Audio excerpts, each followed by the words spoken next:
Hello everyone, welcome to our channel computer study zone. So हम 2023 में पहुंच चुके हैं और अभी तक का आप सभी का साथ बहुत अच्छा रहा। आप सभी के साथ मिलकर के हमने इतने सारे वीडियोस कवर किए हैं। आप सभी का सपोर्ट बहुत अच्छा रहा है। पैंडेमिक टाइम से ये शुरुआत हुई और अभी तक ये कंटिन्यू है और ये आगे भी कंटिन्यू रहेगी। आप ऐसे ही सपोर्ट करते रहें। आप सभी को हैप्पी न्यू ईयर।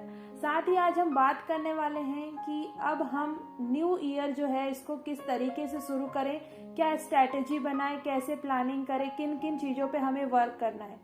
देखिए, आप सभी लोग, अगर से हम टेक्निकल टर्म की बात करें तो आप सभी प्रिपेयर हैं कि हमें किस टाइप से कंपनी के लिए रेडी होना है, कौन कौन सी प्रोग्रामिंग स्किल्स हमें इम्प्रूव करनी है, किन किन टॉपिक्स को हमें कवर करना है। ये सब आप कर चुके होंगे। कंपनीज मैंने आपको कुछ दिन पहले डिस्कस किया था, शेयर किया था कौन सी टॉप कंपनीज हैं जिनको आपको टारगेट करना है। तो अब हम बात कर रहे हैं कि अब हमें इसके अलावा और कौन कौन सी चीज़ें हैं जो इम्प्रूव करनी है, कौन कौन सी स्किल्स हैं जो हमें सीखनी है। तो सबसे पहले आपने ये सब चीज़ें सुनी हुई हैं, बट एक बार हम रिकॉल कर लें, नोट डाउन कर लें कि इस ईयर हमें इन सब चीज़ों पे वर्क करना है जिससे हम हमारे आगे की जर्नी को बहुत अच्छे से कवर कर सकें। सबसे पहले तो हम बात करें सॉफ्ट स्किल की।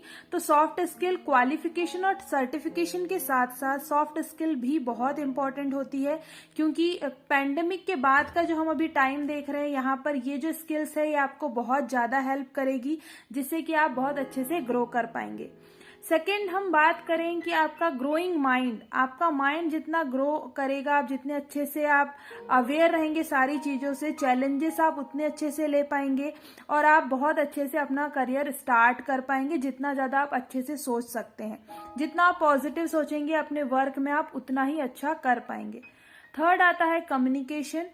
आपने बहुत अच्छे से टेक्निकल कवर कर लिया, आपका टेक्निकल नॉलेज बहुत अच्छा है, बट अगर से आपका कम्युनिकेशन बहुत अच्छा है, अभी हमने पेंडेमिक टाइम जो अभी गया, अभी तक का जो टाइम था, इसमें अगर से सबसे ज़्यादा इम्पोर्टेंट जो टर्म रही वो रहा कम्युनिकेशन, क्योंकि सारी चीज़ें बंद थी और हम एक दूसरे से सिर्फ कनेक्ट थे कम्युनिकेशन के थ्रू।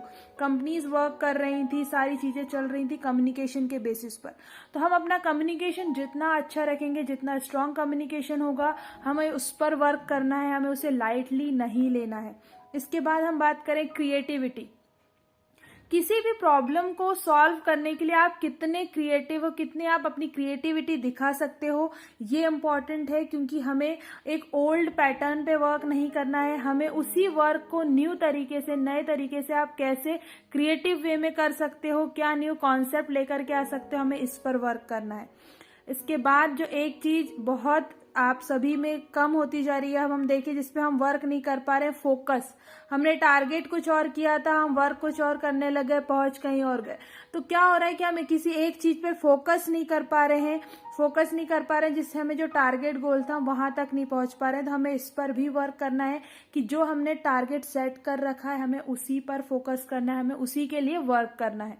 इसके बाद कल्चरल अवेयरनेस, ये थोड़ा सा इम्पोर्टेंट टर्म है, क्योंकि अभी तक का work from home, online work जो चल रहा था, इसकी वजह से कहीं ना कहीं हमें ये अवेयरनेस जरूरी है कि हम अपने कलीग के साथ, अपने साथ में जो वर्क कर रहे हैं उनके साथ बहुत अच्छे से कम्युनिकेट कर पाए, जिससे कि जो अगर से हमें कुछ ग्रुप में वर्क मिल रहा है, कोई टीम वर्क मिल रहा है, तो हम उसे बहुत अच्छे से कर पाए और हमें उस चीज को बहुत अच्छे से कवर अप करना है। थर्ड, अगर से हम इसके बाद और देखें तो प्रॉब्लम सॉल्विंग स्किल्स हमारी बहुत अच्छी होनी चाहिए। हमें किसी भी प्रॉब्लम को अगर से हम बहुत अच्छे से सॉल्व कर पा रहे हैं, बिना किसी प्रेशर के, बिना किसी वर्क, मतलब आपने ये वो नहीं लिया है कि आपने टेंशन नहीं लिया है कि इसे कैसे करना है, कैसे नहीं करना है, तो इस टाइप से आप उस प्रॉब्लम को ईजी वे में कितना स्मूथली आप उस प्रॉब्लम को सॉल्व कर सकते हैं, वो बहुत इंपॉर्टेंट है। आप जितना स्मूथली सॉल्व करेंगे, आपका जो प्रॉब्लम है वो उतना ईजी हो जाएगा। इसके बाद लीडरशिप क्वालिटी। लीडरशिप क्वालिटी क्यों इम्पोर्टेंट है? ऐसा नहीं है कि लीडरशिप क्वालिटी मतलब आप कोई लीडर की पोजीशन पर है तभी आप करें, नहीं।